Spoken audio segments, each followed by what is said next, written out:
refiro ao movimento espiralado como um liquidificador em movimento. Se a gente solta um liquidificador e ele está ligado, né, ele vai ter muitos problemas no sentido de se desgovernar, de cair, né? Então é mais ou menos assim que o sistema capitalista funciona, né? Tudo é feito na base do dinheiro e tudo vira tóxico na medida em que as pessoas não têm dinheiro para resolver determinadas coisas, precisam do dinheiro, querem vender, querem comprar, e isso é um liquidificador em movimento. E essa ideia é muito legal para dizer o seguinte: o título do livro do Harvey, A Loucura da Razão Econômica, é um pouco isso, né? Como que a economia se organiza, se desorganiza e, na verdade, quando vai resolver algum problema de crise, vai criar outros problemas. Nesse último capítulo, né, A Loucura da Razão Econômica, Harvey começa dizendo assim: quando uma mercadoria que é portadora de valor é finalmente consumida, ela sai da circulação.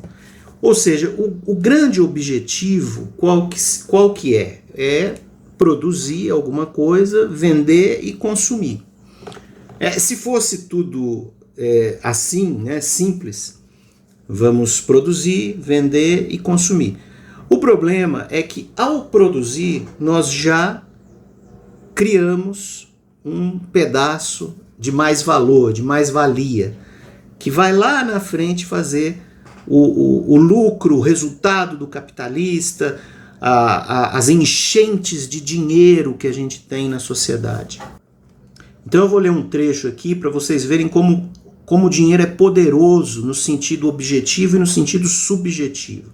Ele diz assim: o dinheiro pode acomodar-se à necessidade infinita da expansão de valor, simplesmente fazendo os bancos acrescentarem zeros ao montante de dinheiro em circulação, que é o que eles efetivamente fazem através da flexibilização quantitativa.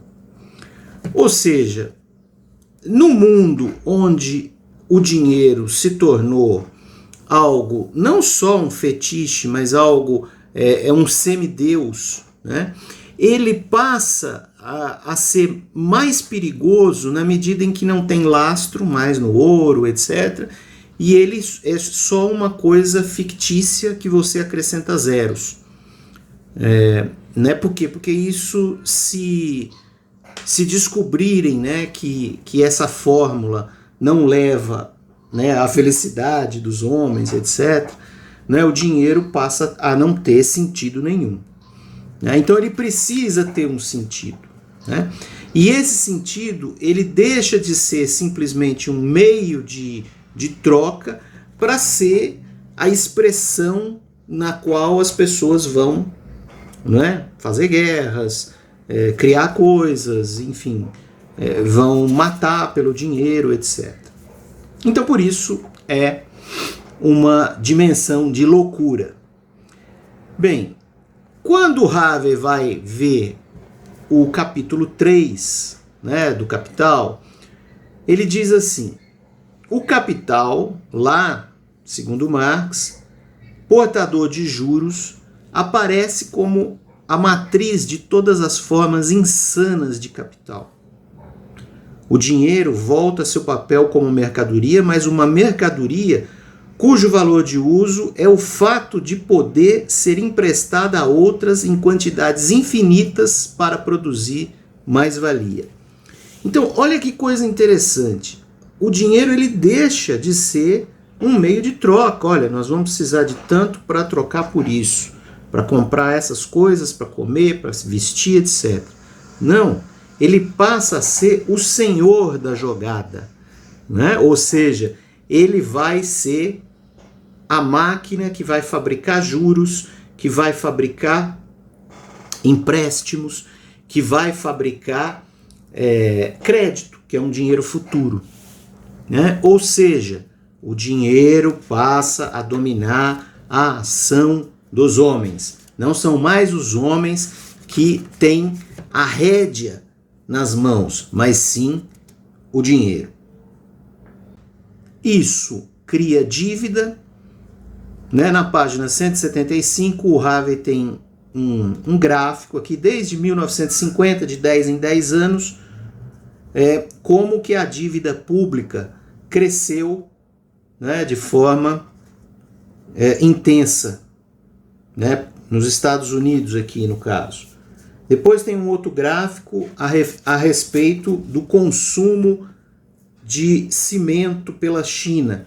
Ou seja, a única saída do capitalismo é o crescimento, é a construção, é a utilização, no caso de cimento, para devastar áreas e construir para que haja uma objetivação desse dinheiro. Isso seria o produtivo. Mas claro que você tem aquele caminho do improdutivo, do financeiro, não é, que produz dinheiro fictício. Bom, então a China aumentou o seu consumo de cimento, de aço, de cobre, tem um gráfico para cada uma dessas situações. E aí ele diz assim: até pouco tempo atrás, os preços das matérias-primas tenderam a aumentar. A atividade mineradora vem se acelerando por toda parte.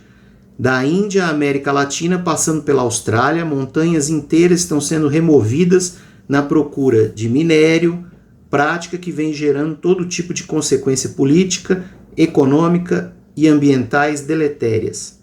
A enorme expansão do investimento urbano e infraestrutural na China provocou muitas ramificações globais.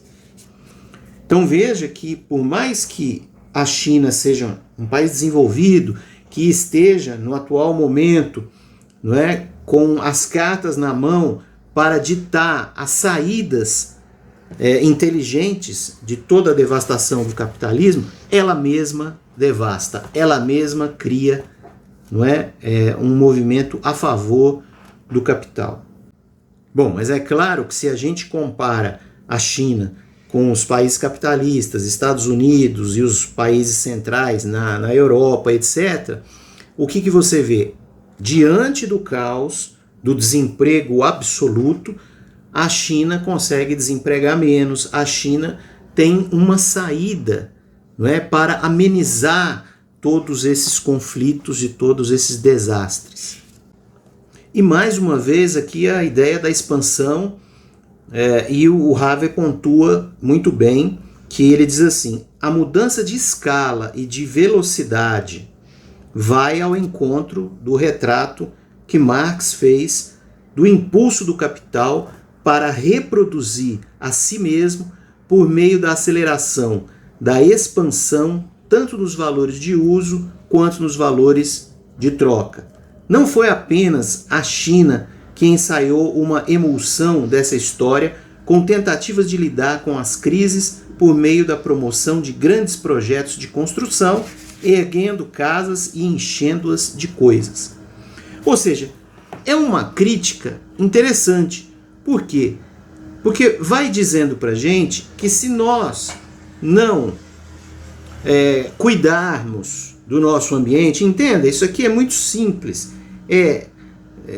lixo, consumo, né? É fazer as coisas ao contrário do que o capital faz. Porque o que o capital faz? Ele produz para jogar fora, ele produz para ganhar dinheiro e mais-valia para os capitalistas e desempregar os trabalhadores.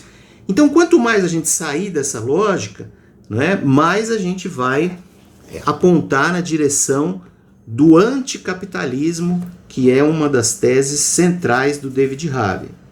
Ele finaliza este capítulo e também as ideias centrais do livro remetendo ao outro livro das 17 contradições. Ele diz assim: no livro 17 contradições, sugeri que havia 3 contradições que representavam um perigo claro e presente à sobrevivência do capitalismo na era atual.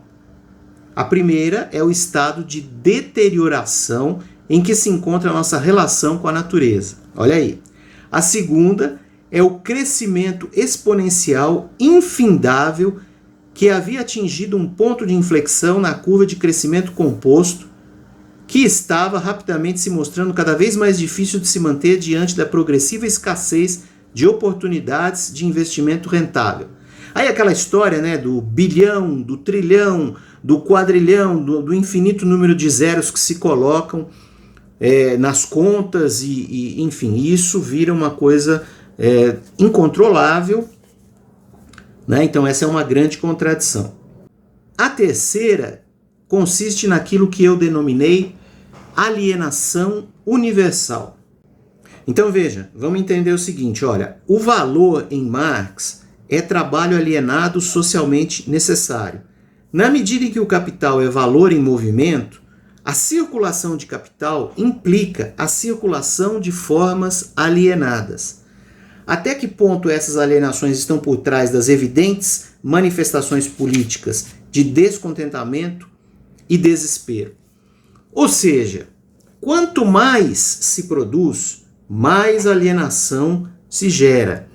E essa é uma contradição muito interessante, porque nós vamos ficar preparados para um futuro no qual nós precisamos nos livrar das alienações, ou seja, a ciência é cada vez mais aquela que vai manifestar, né, interesses, projetos, ideias, né, na direção oposta da alienação.